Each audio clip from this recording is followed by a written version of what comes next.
Yeah, it is 21 days, officially 21 days, 3 weeks to the commencement of the 2022 FIFA World Cup in Qatar. And of course, it is our daily countdown. Welcome, my name is Olafemi Ashaolu. And today, Ghana, of course, a member of the executive committee of the Ghana Football Association has revealed that the federation has submitted the budget for to help the Black Stars execute the 2022 FIFA World Cup in Qatar. So, but it did not reveal how much is being requested. So there are certain questions that we will ask on the show today. And of course, we also go to Senegal, where it has been revealed that the country has budgeted $21 million to prosecute the 2022 FIFA World Cup. So much money. James Agberebi joins me in the studio. James, you're welcome. Yeah, Femi, thank you very much. It is obvious that money has started all things, James. Yeah. Yes, you know, you can't rule out money when it comes to preparation for a major tournament like this. So it's very, very important, and we just hope that all this money that have been throwing around, they're able to utilize it so that we have a good outing at the World Cup. Obviously, the GFA has learned from the debacle that occurred in 2014, where the players said they threatened to boycott. I think the last group game, if their money was not paid, if their money was not paid, and the country had to fly money from Ghana to Brazil. Now, of course, this executive member of the GFA, Nana Oduro Safo, has revealed that the budget has been sent, and he's saying that the necessary budget for the World Cup has been sent to the ministry, and the ministry has accepted it. The last time we went to the Jubilee House, the president, the chief of staff, and the vice president all spoke about it. He told the Peace FM it is in front of them, and they are doing everything possible so that the players will be comfortable and okay for the Mondial. After that, we want to create euphoria here, and some of it is going on a walk. We will pray at the mosque, pray. James, I'm sure you didn't want to hear that, but let's talk about the money, because he said he didn't. Let's talk about the money. He said, okay, the amount has been accepted now, so thank God that money will not be issued. I remember that the GFA had also set up a committee in order to raise money for, I think we discussed it on the show before we started our countdown, for so that to ensure that the Black Stars will not be money wanting at the tournament. But I also remember that there is a certain amount of money that FIFA gives to every federation who've qualified for the World Cup. Yeah. So I think during the playoff, we're looking at about 12-something million euros. But what happened to that money? I do not know. That's for the GFA to answer, you know. But for the money that have been passed to the ministry, I'm sure the Ministry of Finance. Yes, and he said they've seen it. They've accepted it. They've accepted it. So, good one. I would just hope that everything falls into place, because they know right now the team don't need any distraction. You know, the role money plays when it comes to a major tournament. Where you are preparing for a major tournament, you can't rule that one out. And like you said, they've accepted it. They're working on it, and hopefully the amount will be disbursed to the right appropriate body, so that preparation will continue and they will see a good performance at the World Cup. Bonuses, allowances, and everything. I know it might also include their final preparation. They'll be camping in, I think, Doha.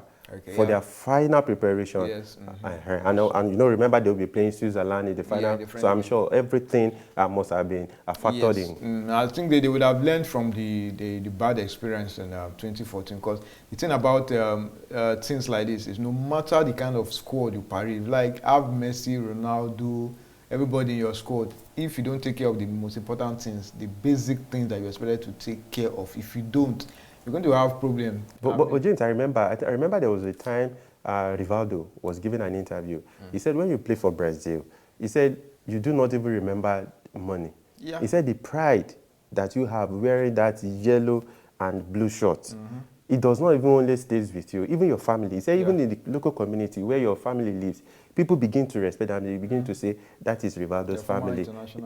You know, because but here they know that it's different. That was a federation that knew that it's important to put all the right things in place, and all the money that is expected to.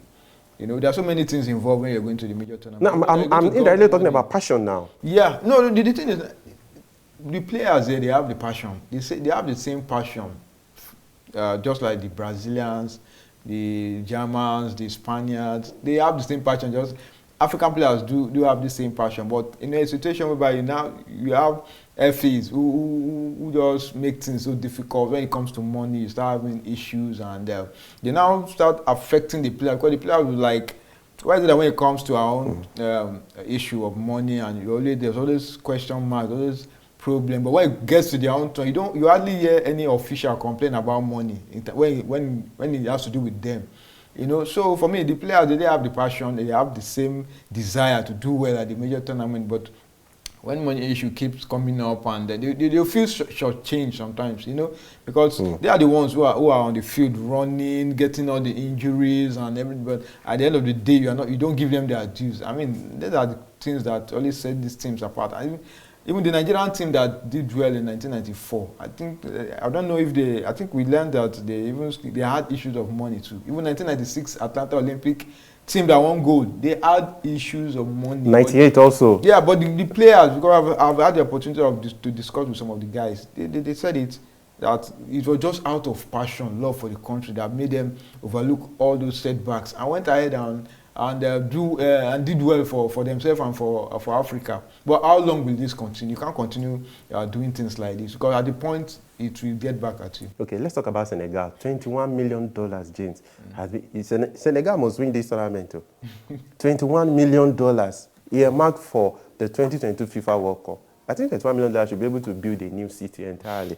But let's look at it. A report said that the Senegalese government has set aside $21 million to help the Lions of Teranga perform well at the 2022 FIFA World Cup in Qatar. An official of the federation was quoted as saying discussion took place between the ministry and the federation on the budget. Our representatives have confirmed to us that President Macky Sall has taken all the necessary steps to ensure that the budget is mobilized and that all issues are taken care of in time to have a good preparation. Yeah, James. Not $21 million. What the GFA are trying to do. Like I said, it's a major tournament, and you expect money to be spent, not chicken. If I give you $21 million and you go to a tournament, you do not return, you refund my money. Everybody will not win the World Cup, and just like what is it called? So the man said it some days back. That they are not favorite. They are not favorite, so they just being realistic. But of course, it is just to take the pressure off, off them. The important thing is just provide the necessary environment. Let everything be conducive for the players. At least the players will not have any excuses not to do well. When they go into the tournament in the right frame of mind, they'll do well. Even though they're not going to win the World Cup, at least they are going to do well. Because when they start thinking about money, they've not paid our allowances, they've not paid our bonuses. I mean, it affects, no matter the kind of preparation, no matter the world stars you have in your team. All these things are set back, and it will definitely affect the players. So, like I said, the good one from the GFA and the Senegalese football body, they know that it's very important to spend money. They know that money is one key aspect when you're preparing for a major tournament. So there's no two ways about it, and they are making they want to make sure that they do it on time, do the necessary things so that they have a good outing for their teams. So good one for them. But do you see Senegal in that Group A against Netherlands, Ecuador, and Qatar? Do you see them make it out of that group? I want to believe they should be able to make it out. The only team that could, the only thing that I feel will really give them tough time is the Netherlands and Ecuador too. But I want to believe that they are very experienced now at the World Cup to be able to go past this stage. And in 2002, nobody gave them a chance when they qualify from the group. So it's something they've done before, and with the caliber of players they have now, I mean, they should be able to be one of the two teams that will progress into the round of 16. So should Ghana also be worried because, of course, Portugal, they've released their provisional squad, and of course you have all the usual suspects: Rafael Leao, Cristiano Ronaldo, Bruno Fernandes, Bernardo Silva, Henry Patricio, the likes of them. Do you think the GFA will also be interested in that list, or let's just focus on our own thing and continue our preparation? The thing is, you want to check out the guys who are in this.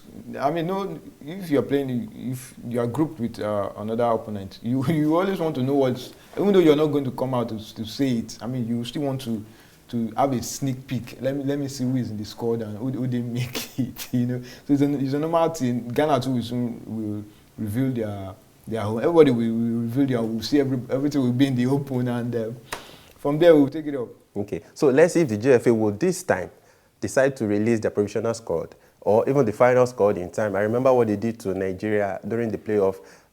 Everybody was praying. Everybody had to start praying for Ghana to review their squad for that playoff.